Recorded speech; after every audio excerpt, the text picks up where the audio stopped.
Ich war heute im Gartencenter und ich habe mir gedacht, ich nehme euch einfach mit.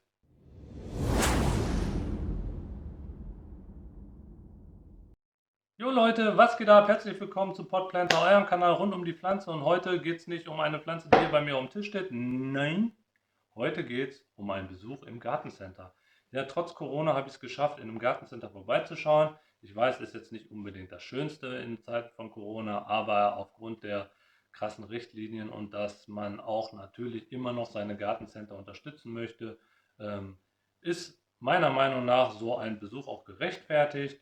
Und ja, ich habe mir gedacht, bevor ich da jetzt alleine durchlaufe und diese ganzen schönen Einblicke für mich behalte, zücke ich doch meine Kamera und nehme das Ganze für euch auf. Das ist jetzt keine tolle Kamera gewesen, aber für so ein paar Bilder und Impressionen habe ich mir gedacht, sollte es an dieser Stelle reichen. Und bevor ich jetzt lange quatsche, drücke ich jetzt auf Play und wir gucken mal zusammen, was wir da so Tolles gefunden haben. Und ich möchte schon mal was vorwegnehmen. In dem Video wird es eine Pflanze geben, da habe ich gedacht, ich kollabiere gleich, weil die habe ich so seltenst in einem Gartencenter gesehen. Aber gut, bla bla blub, wir fangen jetzt direkt an. Ja, da waren wir schon am Start, fertig und ready zum Reinrennen in den Gartencenter. Genau, und da rennt er los. Nein, das ist natürlich eine schnellere Geschichte. Ich habe da ein bisschen Speed drauf gemacht und ja, jetzt am Anfang war da, wer weiß es, genau, ein Weinkätzchen war das. Daneben stand eine gelb bunte Stechpalme war das. Richtig coole Farben, finde ich. Und Winterhart, finde ich mega cool. Muss ich mir wahrscheinlich auch mal irgendwann kaufen. Ne? Hat irgendwie was von der Farbe her wie eine Monstera Aurea. Na gut, vielleicht auch nicht ganz.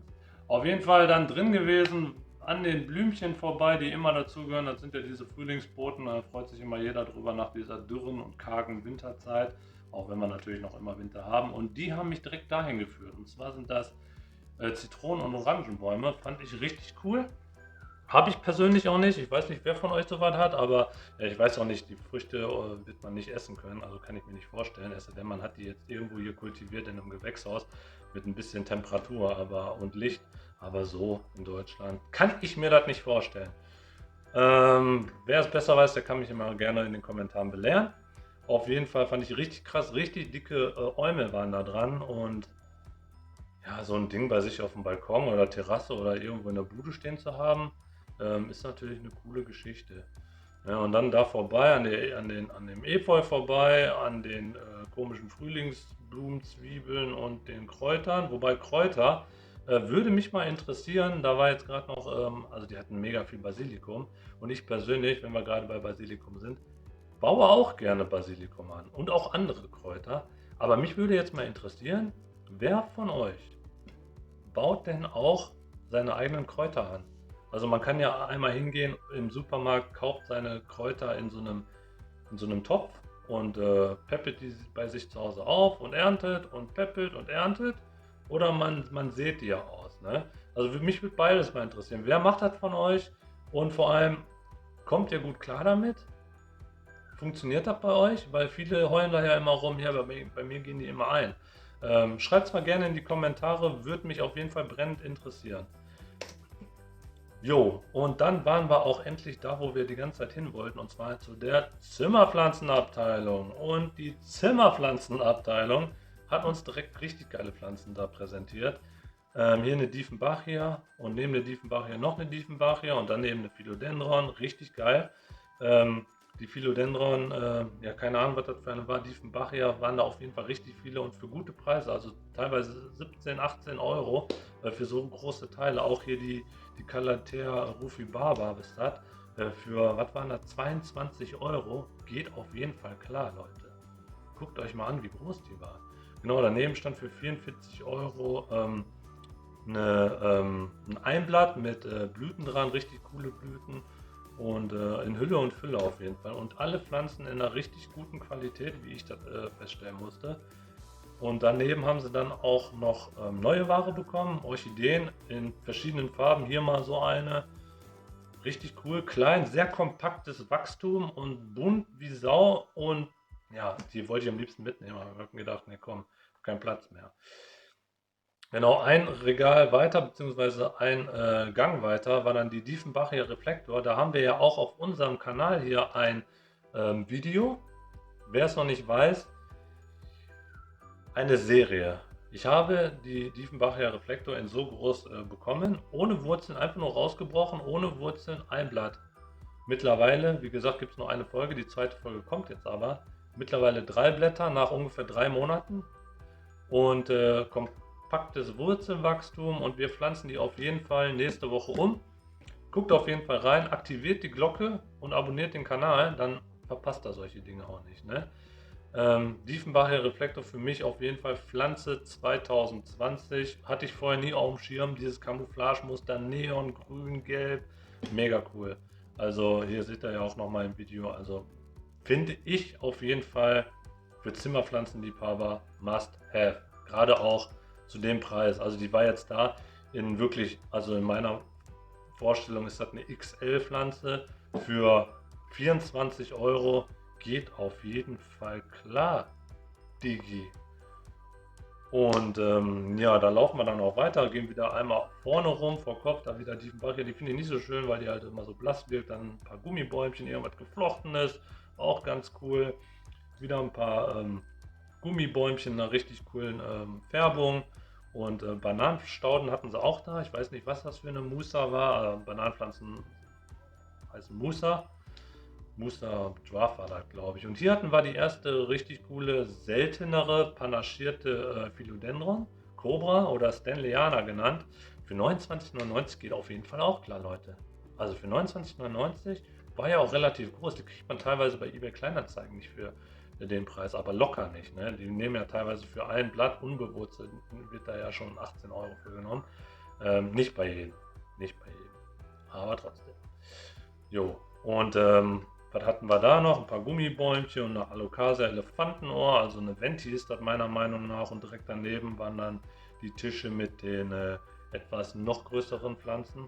Und zwar hier die Efeutute, die Epiprenum pinatum für 49 Euro. Fand ich ein bisschen krass, aber gut. Die werden schon wissen, warum 49 Euro. Ist ja auch eine schöne Pflanze, ne? Genau, daneben die Monstera deliciosa für 59 Euro waren das, glaube ich. Ja, da war mal ein Blatt irgendwie abgebrochen, weil die Leute da halt nicht so gut damit umgehen. Aber sonst auch richtig große, kräftige, gesunde Pflanzen. Mega cool. Also kann man auf jeden Fall mitnehmen. Man kann es natürlich auch bei Ikea kaufen, aber naja. Jo, dann hatten wir dann noch so ein paar Alokasien, ein paar Elefantenfüße, ein paar Yucca-Palmen und dann eine Alocasia, wie heißt sie denn? Zebrina für 25 Euro oder 30 Euro, was das war. Mega cool. Ah, vorne drauf dann auch noch, boah, jetzt geht's aber richtig los, ja, wie auf ein, weiß ich nicht. Die ganzen Instagram-Pflanzen, Philodendron Birkin. Ja, auch mal früher richtig teuer gewesen, vor 2, 3 Jahren.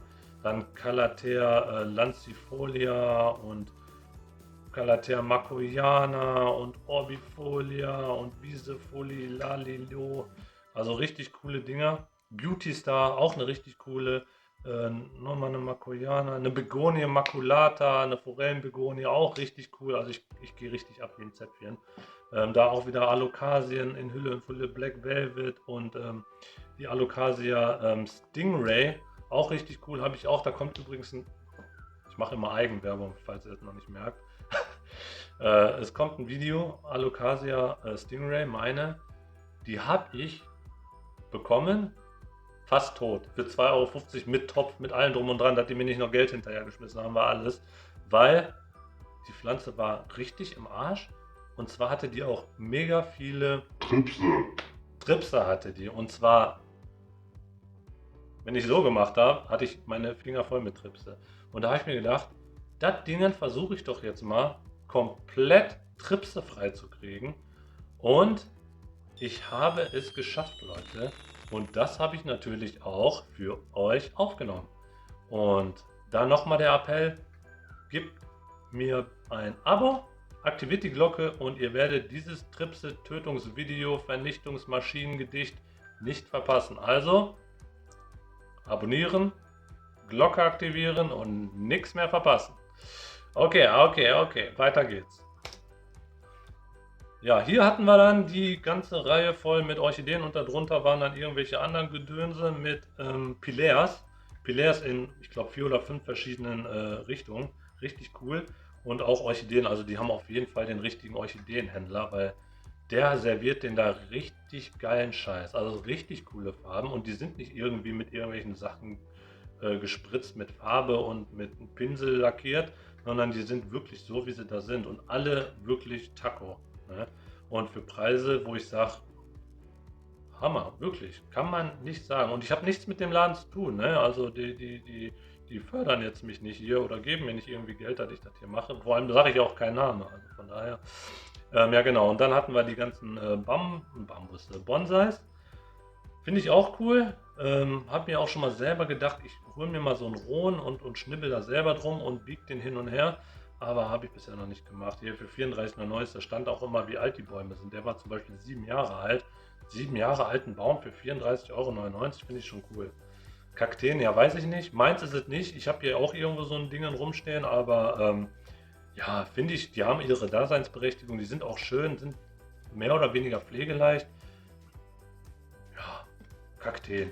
So, und einen Tisch weiter gab es dann den Tisch der Tische und zwar XXL-Pflanzen. Da gab es, ja, was soll ich sagen? Guckt euch die Viecher mal an. Das ist eine Alocasia, wie heißt sie? Alocasia Sarian für, ich weiß nicht mehr wie teuer. Auf jeden Fall mega fette Blätter und boah, ich habe mir gedacht, ey, wie geil sieht das denn bitte schön aus? Daneben waren auch noch Diefenbachias in XXL und irgendwelche Palmen, aber also diese Alocasia war richtig krank. Da wieder ein paar Birkins, ein paar Kalateen und da hatten wir auch noch mal was richtig Fancyes. Das war eine Fazia. Fazia für 24,99 €. Mega cool, richtig große Pflanze.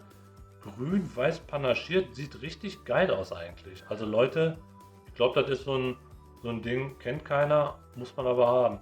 Ja, da waren jetzt auch noch ein paar Alokasien, Pink Dragons und daneben noch eine Philodendron. Wie gesagt, dieser Mix, den finde ich ziemlich cool in dem Laden, überall. Dann wieder Pileas. Das war übrigens gerade eine Philodendron Tortum. Mega cool, mega cooler Look, so ein richtig schöner, cleaner Look fürs Badezimmer, mega geil. Und daneben war dann wieder, ja, was war das denn? Ach, die Birkin war da wieder, mein Gott, überall diese Birkin. Ja gut, ich finde sie ja auch schön, aber da wird man richtig zugeballert. Und dann kam das, worauf ich bis jetzt noch nicht so richtig klarkomme, weil das war nämlich die Pflanze, wo ich gesagt habe, dass die hier haben, zu der Jahreszeit auch, finde ich krass. Die kommt übrigens von irgendeinem Lieferanten aus Belgien, keine Ahnung, aber guckt einfach selber.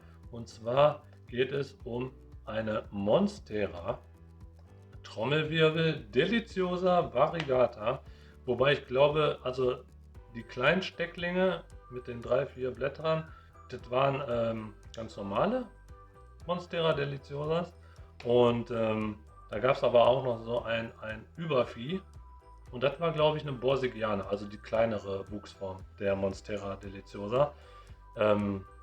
Aber auch in der variegierten Form, mega cool, also voll mit Blättern, 30 Stück locker da an der Pflanze. Richtig groß, richtig kräftig. Panaschierung, ja, kann man sich manchmal nicht aussuchen. Und die Frage ist ja auch mal, wenn die Panaschierung noch stärker ist, wie ja, schafft es dann die Pflanze überhaupt, ne, mit Licht und braun werden und dass die dann wirklich noch so schön aussieht wie die. Und ja, die sah auf jeden Fall cool aus. Für 399 € ist natürlich auch eine Menge Kohle. Aber wenn man die unbedingt haben will, da hätte man sie gekriegt. Ich werde noch mal in so ein paar Monaten dahin fahren, um mal zu gucken, vielleicht nächsten Monat mal hinfahren, um mal zu gucken, ob die Pflanze dann immer noch da ist. Nicht, dass ich mir die kaufen wollen würde, weil ich habe eine und das ist auch in Ordnung und das reicht mir. Aber mich interessiert mal, ob die da in so einem Laden einfach mal für 3,99 € weggeht. Ne?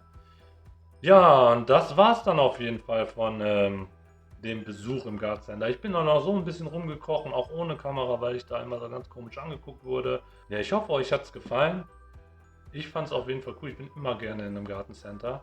Und wenn ihr mich ein bisschen unterstützen wollt, abonniert den Kanal. Habt ihr auch selber was davon, weil ihr solche Folgen halt auch nicht mehr verpasst.